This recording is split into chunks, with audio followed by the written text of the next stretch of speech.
Hey, welcome to From the Logo. Today we're going to continue our series on NBA draft prospects the Blazers may take this summer. Today we're going to be talking about three different centers, all who have made a little bit of a splash in the NCAA tournament this last week. We're going to be talking about UConn's Donovan Clingan. We're going to be talking about Duke's Kyle Filipowski. And we're going to be talking about the 7'4" center from Purdue, Zach Edey. All three over 7 foot, all three making an impact at the college level. Obviously, it's hard to see how that's going to translate to the NBA. Zach Edey in particular is an interesting case because he is dominating the tournament right now. He had 40 points the other day. And yeah, he's looking like a stud. But I think his NBA player comp that I heard last was Boban. So it's really hard to tell what you're going to get from him. Right now on Tankathon, he is projected to go 33rd. So if the Blazers were using a, mid first round pick on him, that would be a reach, at least at this point. But his draft stock may be on the rise. What do you guys think, Riley? Yeah, I mean, really, just since the last couple of days, the whole narrative around Edey has really changed, which, maybe there's some kind of recency bias or some people getting too excited about it. That's very possible. But right now we're seeing that number is probably moving up. I was reading a few things today showing maybe more like 14th. I guess the Pelicans are kind of interested in him, and right now that's about where they're slotted in, as someone to pair with Zion. And certainly he seems like the kind of guy that we've been, hoping to see in Portland for a long time, someone who can really take the ball down low. It's something we haven't seen a lot of in a long time, someone who's very skilled down low. Nurkic was close, but obviously with injury problems, we were a little bit limited in how much we got to see of him. I can say that after the game yesterday, our dad is ready to take him with our first pick if possible. That 40-point game, is about the most dominant performance that he'd seen in a few years. I don't think that I'm willing to take our first pick on a, 7'4" slow-footed guy.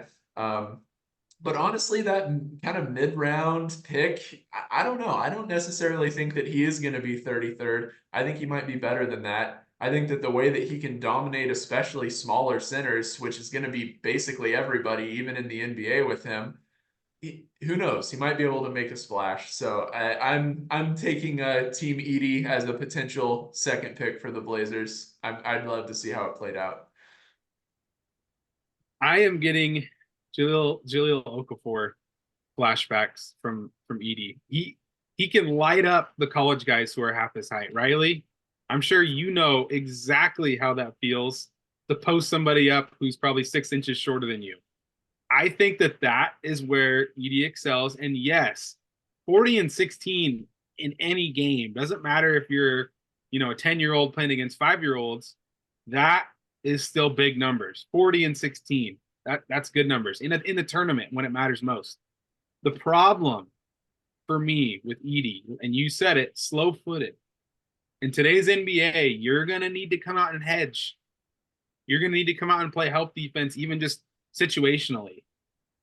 There's guys out there that kind of just play drop coverage, and in like Brooke Lopez is a good example of somebody who's a good defender that kind of drops all the way down. But you need to have a great fit around with the rest of your like wing defenders and players to make that drop coverage effective. So I'm okay with Edey, definitely not with our first pick. No way that would cause me great migraines. But yeah, if the Blazers pick somehow misses the lottery, it's sitting there like 16th if the Warriors make the playoffs or something like that. And your first pick's a wing, and you got that need for a big, and Edey's on the board. I'm not going to hate that, but I don't know. If the Blazers had a pick in the 20s, I would be more comfortable with it, but they don't at this point in time. And you're right, he's not going to make it to the second round. I don't think he's a terrible player by any means. Just the defense concerns me. So I guess take it if you're sitting there late teens. What But do you think about Donovan Clingan from UConn, Colton? I really like Donovan Clingan for this reason. He is quicker on his feet. I mean, you'll kind of notice some comparisons there. He's no slouch either. He's 7'3". He reminds me a lot of Walker Kessler, but better on offense. Why is that? Which no, just the numbers, just how he impacts the game. He's a great shot blocker. He's got a huge wingspan, super long arms, and I think he has potential to be, kind of stretch the floor. He's been great in the tournament as well. The last game against Illinois, he had 22, 10 rebounds, 4 blocks, 3 steals in 21 minutes only.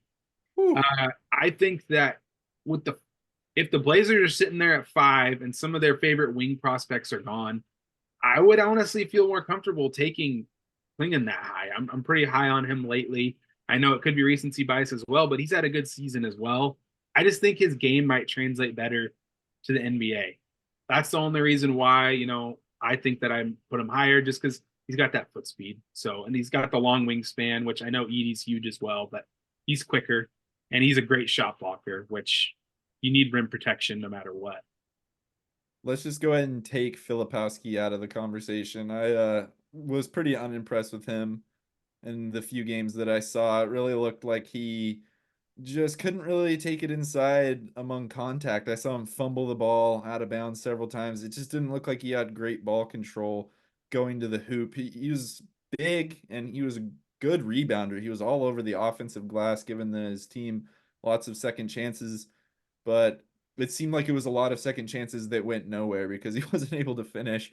So I'm not super high on Filipowski. I think I would choose out of the 3. I think Clingan is probably the one that I would be the most excited about. Although I do have to say, the way the Blazers roster is structured right now, I don't really think they should be taking any 3 of them unless Clingan just turns into like the perfect fit. Maybe you take him there, but to be honest, center isn't where they need the most help right now. They need, as we've been saying, God, I'm so sick of saying these 2 words together. We need big wings. We need big wings. We need a couple of them. They have really very few and have had very few for half my life now. And so it would be really nice to have a couple of guys that switchable, can hit the shot, can defend, can rebound, all the stuff you want out of those positions. And I would say just take 2 of those guys rather than go for a center, unless there's just, unless the fit just happens to be there's none that they're excited about that are available and Clingan sitting there, then maybe. Yeah, my main reason that I'm not as excited about Clingan is because I think we absolutely have to take at least 1 wing. And I think if we take 1 wing with our first pick, Clingan's definitely not going to be there anymore. So, that means that later on, if maybe there is another wing, I'd be okay with that too. But there's a better chance that Edey would still be on the board than Clingan, for example. And so, if we did decide, if the management thought we needed some size or some toughness or whatever it might be, I could see taking a wing plus someone like that. But yeah, it's big wings. You're right. Has been for half my life too.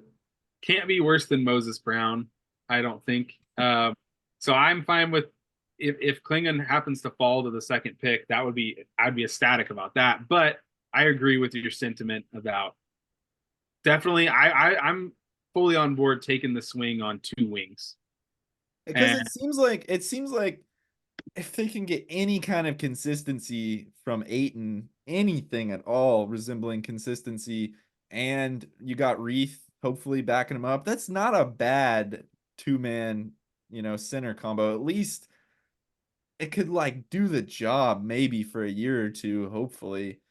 And it's just not as desperate of a need, I don't feel like, as the wing situation is, where we're dealing with overpaid 30-year-old Jeremy Grant who doesn't play and a bunch of rookies who are shaky at best. Kamara might be one, but I don't know if he's necessarily like a solid starter going forward for, or just a super high impact player, like especially on the offensive end.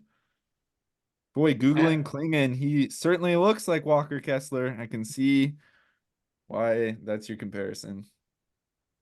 I have to say, Oh, I'm I'm not totally convinced that Ayton is less of a disastrous concern than Jeremy Grant. I think that I've pretty much taken Ayton completely off the board. I'm not seeing him as our center moving forward. I think we gotta move him for whatever we can get as soon as possible. I don't know about Jeremy. I think we gotta be planning on finding ways to replace him moving forward. But I feel pretty much the same way about Ayton. We're probably are gonna need to draft size because I don't think he's our size. The reason why I like Aiton, I like him a little bit better than Jeremy is just I, I don't think we need Jeremy taking 20, 25 shots a game when he's in there at this stage. It just doesn't really work for a rebuild to have a veteran in there who's like taking the majority of your shots. Aiton doesn't really do that. He does other things and hopefully maybe would allow some of the young guys to flourish more. I don't know. It's either way, both of those guys are probably gonna need to be replaced here soon. Well, we'll see what happens. Get tall players. I think that's how we can summarize it. Draft players Uh, 6'8" or taller. Another Do messy it. Blazers draft video. We're it's gonna be interesting to see what Joe Cronin does coming up because they need some help. They need some help. What do you guys think? Are any of these guys good fits on the Blazers? Which one would you take first? If any of them, let us know in the comments down below. Thanks for watching. Goodbye. Bye.